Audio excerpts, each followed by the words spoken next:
Right, wait. Mike Lee. I like Mike Lee. Mike Lee. He's a senator, isn't he? He is. Or is he a congressman? No, he's a senator. I thought he was a senator. I got Mike Lee this morning. He was on Fox News Channel's little morning show. They got Fox and Friends. And, you know, he's letting everybody know that, yes, the Republicans are well aware of what's around the corner. And we've got an idea, you know, how to put the brakes on some of this stuff, that we won't have to worry about coming up with all this money. And, you know, government don't have to shut down, but we got a plan, see. Obamacare, the individual mandate, one of the single biggest dangers to the American economy today, actually comes, you know, hadn't come into full swing yet. And in this next session, to be expensive too. Very expensive, very expensive. And Congress is actually, the Republicans in Congress are trying, you know, to genuinely look out for the middle class and the poorest among us, and say, look, we don't want to even vote on anything. You know, we don't want to vote on anything with the Obamacare individual mandate in it. What we want to do is take all of that out. We want to essentially defund that portion. Now imagine the money we could save if we didn't have to fund that humongous, ungainly, you know, unwieldy beast that is Obamacare. I mean, we're not just talking about the money that Congress would save, and if Congress don't have that money, they're going to have to come up with it somewhere. Guess where they're going to look for it? Right in our pockets. Not just that. With that individual mandate coming into full swing, that means that regular, Joe Blow American like me and you, that is going to be forced to, purchase health insurance that they can't afford, then their pockets are going to be stretched to the point that they can't put more money into the economy. And they're trying to do something about it. So let's let Mike Lee check it out. Answer. I'll utilize every procedural mechanism at my disposal to do it. I will not vote for a continuing resolution that contains funding for further Obamacare implementation and enforcement. And so far I've got, 13 or 14 Senate Republicans who have joined me. I expect these numbers to grow steadily as Americans realize that the president has said he's not going to implement the law as it's written. If he's not going to implement the law, we shouldn't be forced to fund it. But he's still trying to go ahead, and last week he had a press conference about it. Now, that very same senator joins us right now. He's also the author of this book, Why John Roberts Was Wrong About Health Care. Senator, what could you do to stop it now that you couldn't do 6 months ago, that you couldn't do 2 years ago? Well, right now, this is the last stop before Obamacare fully kicks in on January 1st of next year for us to refuse to fund it. Congress, of course, has to pass a law to continue funding government. Lately, we've been doing that through a funding mechanism called a continuing resolution.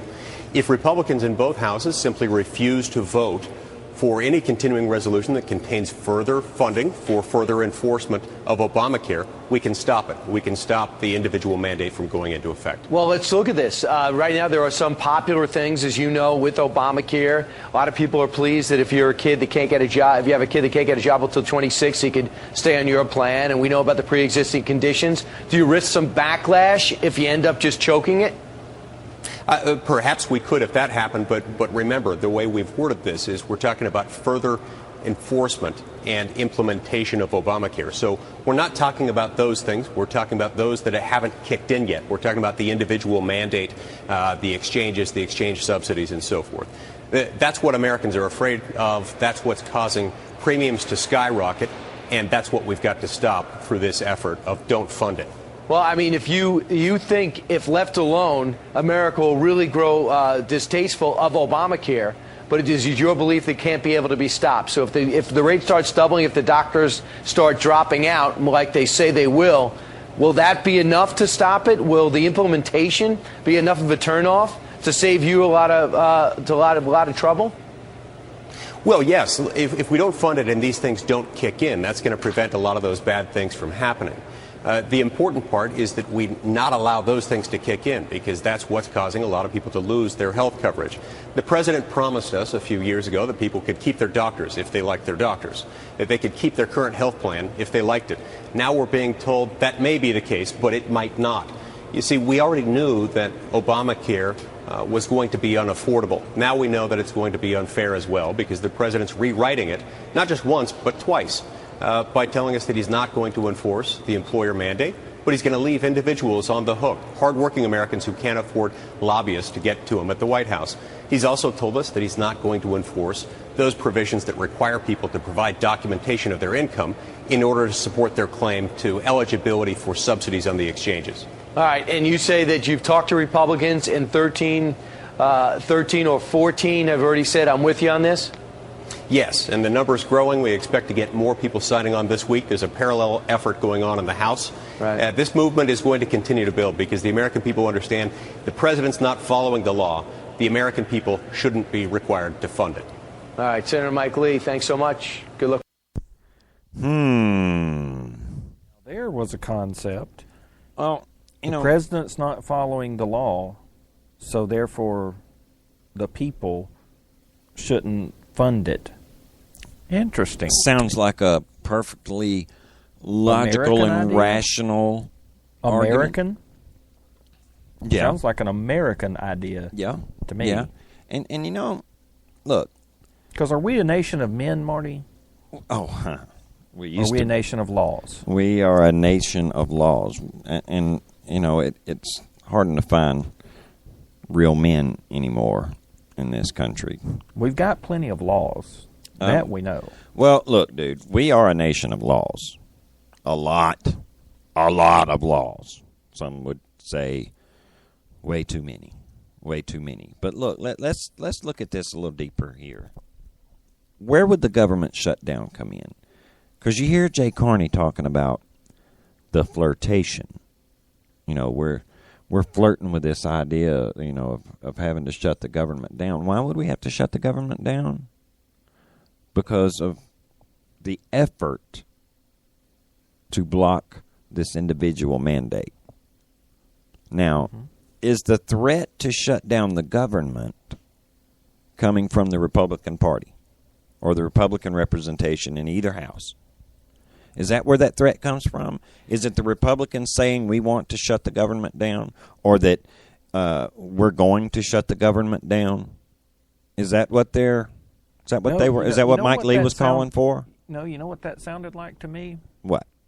That sounded like to me about, we really need to pay our bills. Mm-hmm. So let's look at how we can take the money that we have and pay our bills. But did you hear him, using the government shutdown as part of his leverage? No. He wasn't doing that. He didn't. He never even really, so that the wasn't government shutdown. that Jay language Carney was talking about right. And That's he's what in I'm the getting. White House. That language only comes from one place. It comes from the White House. And what Jay Carney was doing right there was making a not-so-veiled threat to the Republicans that if you try to defund any part of any legislation from this president, then we will shut down the government until you acquiesce. Which they've done. All last year, every time the Republicans said, no, we're going to have to stand firm on this. And if it shuts the government down, we're sorry, but we're going to do, what our constituents have asked us to do on their behalf. Yet every single time when those not-so-veiled threats of government shutdown came about, the Republican Party caved. And I've been trying to figure, you and I all the time are trying to figure out, how do we get these Democrats to understand? How do we get them to listen? How do we put pressure on them? See, this is where the Republicans have a golden opportunity.